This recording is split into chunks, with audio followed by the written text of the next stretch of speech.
আসসালামু আলাইকুম বন্ধুরা, আশা করি সবাই সুস্থ আছেন। বন্ধুরা, স্ক্রিনে বর্তমানে আপনারা যে দৃশ্যটি দেখছেন, প্রথমে এই দৃশ্যটি দেখে আপনি মনে করতে পারেন এটি জাপানের হিরোশিমা বা নাগাসাকির দৃশ্য। হয়তো এখানে কোনো শক্তিশালী পরমাণু বোমা নিক্ষেপ করা হয়েছে, তার জন্যই এই অবস্থা। তবে বাস্তবতা হলো এখানে কোনো পরমাণু বোমা নিক্ষেপ করা হয়নি। তবে পরমাণু বোমার প্রযুক্তির শক্তি সমৃদ্ধ যে মিসাইল রয়েছে সেটা ফায়ার করা হয়েছে। দেখুন, একটি শক্তিশালী মিসাইলের পেলোড যার সক্ষমতা ১.৫ থেকে ২ টন এবং আকাশ থেকে শব্দের থেকেও প্রায় ১৭ থেকে ২০ গুণ দ্রুত গতিতে এসে এই অঞ্চলে পড়েছে। এর আশেপাশের বিল্ডিং টিল্ডিং সবকিছু উড়িয়ে দিয়েছে। আর এটা অন্য কোনো জায়গার দৃশ্য নয়, এটি ইসরায়েলের যে হাইফা রয়েছে তার দৃশ্য। গতকাল সন্ধ্যা রাতের দিকেই ইরান তার শক্তিশালী নতুন যে গোপন প্রযুক্তির মিসাইল রয়েছে সেটা ব্যবহার করেছে। এই ধরনের মিসাইলে কিন্তু যুক্তরাষ্ট্রের মূল ভূখণ্ডে আক্রমণ করতে ক্যাপেবল। আর এই ঘটনাই কিন্তু ইসরায়েলের যারা বিজ্ঞানী রয়েছেন এবং যারা ওখানকার সামরিক বিশেষজ্ঞ রয়েছেন তারা বিশ্লেষণ করছেন যে মিসাইলগুলোর গতি এবং শক্তি আসলে কি ছিল। যেই ভবনের উপরে পড়েছে সেই ভবন যে ছিল তার কোনো চিহ্ন পাওয়া যাচ্ছে না। এখন এখানে কি মানুষ ছিল, তাদের কি ক্ষয়ক্ষতি হয়েছে সেই বিষয়ে আমি নাই বললাম, কারণ ইসরায়েল বলেছে এই ধরনের শক্তিশালী হামলার পরও কেউ নাকি মারা যাননি, সবাই কিন্তু সুস্থ আছেন, কেউ সামান্য আহতও হননি। কি করে হয়নি তা আমি বলতে পারবো না, তবে ইম্প্যাক্ট যে মিসাইলের কতটা শক্তিশালী হতে পারে তা রয়েছে।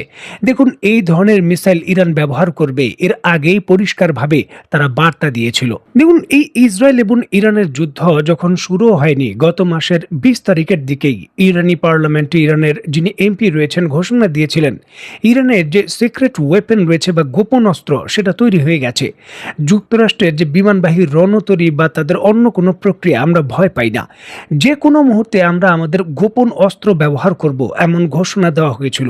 অবশেষে সেই গোপন অস্ত্র প্রকাশ্যে এসেছে।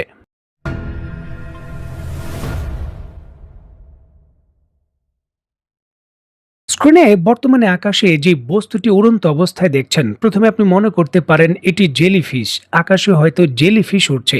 তবে বাস্তবতা হলো এটি বর্তমান পৃথিবীর সব থেকে আধুনিক যে পালস প্লাজমা ইঞ্জিন রয়েছে তা দিয়ে সুসজ্জিত। দেখুন, একটি ইঞ্জিন যেটা থেকে থেকে পালস করতে পারে, মানে থেকে থেকে তার গতি বৃদ্ধি করতে পারে বা গতি পরিবর্তন করতে পারে, এই ধরনের ইঞ্জিন।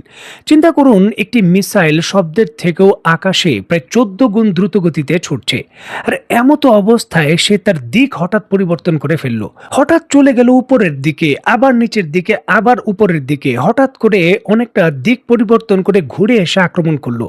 দেখুন, এটাই হলো গ্লাইড ভেহিকেল প্রযুক্তি। ইরান এখন শুধু হাইপারসনিক মিসাইল নয়, হাইপারসনিক মিসাইলের মধ্যে যে গ্লাইড ভেহিকেল টেকনোলজি রয়েছে তা আয়ত্ত করে ফেলেছে। আর তার জানা নেই কিন্তু ইসরায়েলে এই মিসাইল আক্রমণের মাধ্যমে দিয়েছে। দেখুন, এই ধরনের মিসাইল খুবই কার্যকর। যুক্তরাষ্ট্রের কোনো আকাশ প্রতিরক্ষা ব্যবস্থা প্রতিরোধ করবে তো দূরের কথা, এটা শনাক্ত করাও সম্ভব নয়। খালি চোখে দেখে আমরা হয়তো দেখছি, তবে বাস্তবে রাডারে কোনো কিছুই ধরা পড়ছে না। আর এটি সক্ষমতা, নিশ্চয়ই দেখলেন এই মিসাইলটি আঘাতের পর কি করলো। যেই মিসাইল ১৪ থেকে ১৫,০০০ কিলোমিটার রেঞ্জ বৃদ্ধি করা যায় এবং পালস রকেটের মাধ্যমে দিক পরিবর্তন করে, সেটা যুক্তরাষ্ট্রের জন্য কি করতে পারে এবার চিন্তা করুন। দেখুন, ইরানকে কেন যুক্তরাষ্ট্র হামলা করবে না, কারণ এই ধরনের গ্লাইড ভেহিকলস পালস ইঞ্জিনের যে মিসাইল রয়েছে সেটা আয়ত্ত করতে যুক্তরাষ্ট্রের আরও ১০ বছর লাগবে। ১০ বছর ইরান থেকে পিছিয়ে রয়েছে যুক্তরাষ্ট্র। ইসরায়েলের কথা না হয় বাদই দিলাম, বর্তমান পৃথিবীর ১ নম্বর সুপার পাওয়ার, তাদের কাছে এই ধরনের টেকনোলজি এখনও নেই। কবে নাগাদ পাবে তার কোনো ঠিক ঠিকানা নেই। উল্টো তারা প্রায় ৫০ থেকে ৬০ বিলিয়ন ডলার খরচ করে সারা পৃথিবীতে তাদের যে আন্তঃমহাদেশীয় ক্ষেপণাস্ত্র ব্যবস্থা তৈরি করেছে, যে পৃথিবীর যেই প্রান্ত থেকে মিসাইল হামলা করা হোক না কেন যুক্তরাষ্ট্রের ভূখণ্ডে পৌঁছানোর পূর্বেই তারা ভূপাতিত করে দেবে, সেই সকল কিছুকে ঘুরিয়ে দিয়েছে ইরান এই মিসাইল প্রযুক্তির মাধ্যমে। এই খবর হয়তো আমি আপনি এখন জানলাম, তবে যুক্তরাষ্ট্রের গোয়েন্দা সংস্থা এবং সিআইএ এই খবর অনেক আগেই জানে। এই মিসাইল যখন তৈরি হয়েছে তখন থেকেই জানে। যত দিন যাচ্ছে ইরানের সক্ষমতা তত বাড়ছে।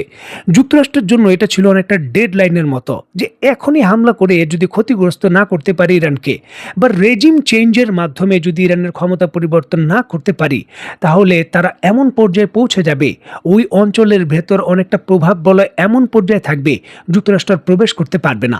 যুক্তরাষ্ট্র প্রবেশ করতে না পারলে এবং ইরানের সক্ষমতার কাছে তারা দাঁড়াতে না পারলে ডলারের কৃত্রিম চাহিদা থাকবে না। মধ্যপ্রাচ্যের দেশগুলো তারা বর্তমানে ইরানের মতো অন্যান্য দেশও অন্য কারেন্সিতে তেল বিক্রি শুরু করবে।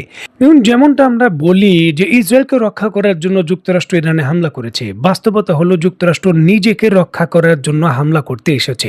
ইসরায়েলকে তারা একটা ট্রাম্প কার্ড হিসাবে বা উপলক্ষ্য হিসাবে জাস্ট ব্যবহার করছে, এটা স্বীকারও করেছে যুক্তরাষ্ট্র, স্টেটমেন্টও দিয়েছে। We knew that there was going to be an Israeli action. We knew that that would precipitate an attack against American forces.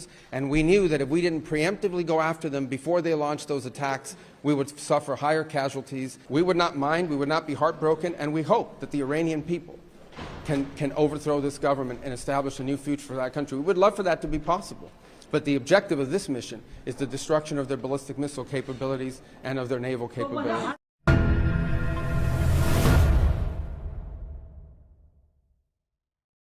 দেখুন, এই যে আজকে যুক্তরাষ্ট্র কোন ঠাসা, ইসরায়েল বিশ্বের কাছে বিচার চাচ্ছে, যারা নিজেরাই অবিচার করেছে এখন বিচার চাচ্ছে যে ইরানের হাত থেকে আমাদের রক্ষা করুন।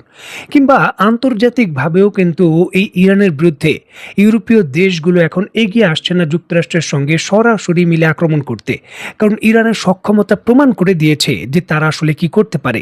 এই যে ইরানের সক্ষমতা এবং পাল্টা হামলা, এই সকল কিছুর মূলেই চীনের একটা বড় অবদান রয়েছে। দেখুন, দীর্ঘ সময় ধরে ইরান রাশিয়ার পেছনে সময় নষ্ট করেছে, তবে লাভ হয়নি। রাশিয়া কিছুই দেয়নি, যেমনটা তারা ভারতকেও দীর্ঘদিন ঘুরিয়ে কিছুই দেয়নি। রাশিয়া পুরো পৃথিবীতে যেই পরিমাণ অস্ত্র বিক্রি করে, ভারত তার একাই 50% রাশিয়া থেকে ক্রয় করে। বর্তমানে রাশিয়ার কাছে অন্তত 3 থেকে 4 ধরনের হাইপারসনিক মিসাইল আছে, তবে ভারতকে তারা দেয়নি। উল্টো দেখা গেছে চীনের ক্ষেত্রে। দেখুন, এখন পর্যন্ত চীন থেকে ব্যাপক ভিত্তিতে বড় মাত্রায় ইরান অস্ত্র ক্রয় করেনি, যেমনটা ভারত ক্রয় করেছে। তারপরও কিন্তু হাইপারসনিকের যে ক্রিটিক্যাল টেকনোলজি রয়েছে, চীন ইরানকে দিয়েছে যে তৈরি করো আর যুক্তরাষ্ট্রের বিরুদ্ধে ব্যবহার করো। দেখুন, এই যে আমরা ইরানের গোপন অস্ত্র প্লাজমা ইঞ্জিন বা গ্লাইড ভেহিকল মিসাইলের কথা বললাম, এই ধরনের মিসাইল টেকনোলজি একমাত্র চীনের কাছে আছে। আর চীন কিন্তু ইরানকে সেটা সাপ্লাই দিয়েছে, প্রযুক্তি দিয়েছে। এছাড়াও আজকে আমরা ইরানের মিসাইলগুলো 2000 কিলোমিটার দূরে বা 1800 থেকে 1900 কিলোমিটার দূরে চলন্ত টার্গেটে গিয়ে হিট করছে। ইসরায়েলের ভবনগুলোতে নিখুঁতভাবে হিট করছে। এগুলো চীন না থাকলে সম্ভব হতো না, কারণ চীনের বিখ্যাত যে বাইদু নেভিগেশন জিপিএস সিস্টেম রয়েছে, তার পুরোটাই কিন্তু গাইডেন্স করছে উন্মুক্তভাবে ইরানের মিসাইলগুলোকে, যার জন্য এর কার্যকারিতা এত গুণ বৃদ্ধি পেয়েছে। এর আগেও ইরান মিসাইল ফায়ার করেছে, তবে সেগুলো এতটা নিখুঁত ছিল না। বর্তমানে সেগুলো প্রচণ্ডভাবে নিখুঁত। চীন তার সকল প্রযুক্তি উন্মুক্ত করে দিয়েছে ইরানকে, আর এগুলোই কিন্তু যুদ্ধক্ষেত্রের ভাগ্য এবং সকল সমীকরণ পাল্টে দিয়েছে। সুতরাং চীন অন্যতম বড় ফ্যাক্টর, এবং ইরানের সক্ষমতা এবং পাল্টা জবাব দেওয়ার ক্ষেত্রে পশ্চিমা বিশ্বের চীনের একটি গুরুত্বপূর্ণ ভূমিকা রয়েছে। যদিও চীন অস্বীকার করেছে যে আমরা ইরানকে কোনো ধরনের সহযোগিতা করছি না, তবে বাস্তবতা কি সেটা যুক্তরাষ্ট্র জানে, ইসরায়েলও জানে এবং পশ্চিমা বিশ্বও জানে। দেখুন, বাংলাদেশের ভবিষ্যতের যে সামরিক শক্তি বৃদ্ধি এবং স্ট্র্যাটেজিক কৌশল রয়েছে, সেখানে চীনকে অবশ্যই ভাবতে হবে এবং গুরুত্ব সহকারে বিবেচনা করতে হবে। যুক্তরাষ্ট্রের সঙ্গে যে সামরিক চুক্তি যদি গোপনে হয়ে থাকে, সেগুলো মোটেও বাংলাদেশের জন্য ভালো কিছু হবে না। যেটা চীনের সঙ্গে সংঘাত তৈরি করলে আমাদের কি হবে সেটা কিন্তু এখন পরিষ্কারভাবে বোঝা যাচ্ছে। সুতরাং আশা করি নেতৃত্ব একেবারে বুঝে শুনে ডিসিশন নেবে। তো বন্ধু, অত্যন্ত গুরুত্বপূর্ণ এই বিষয়টিকে কেন্দ্র করে আপনি ব্যক্তিগতভাবে কি মনে করছেন, তো অবশ্যই কমেন্ট বক্সে লিখবেন। তো বন্ধুরা, আজকের মতো বিদায়, নতুন কোনো ভিডিও নিয়ে আবার দেখা হবে। সেই পর্যন্ত সবাই ভালো থাকবেন, সুস্থ থাকবেন এবং বাংলাদেশকে ভালোবাসবেন। আল্লাহ হাফেজ।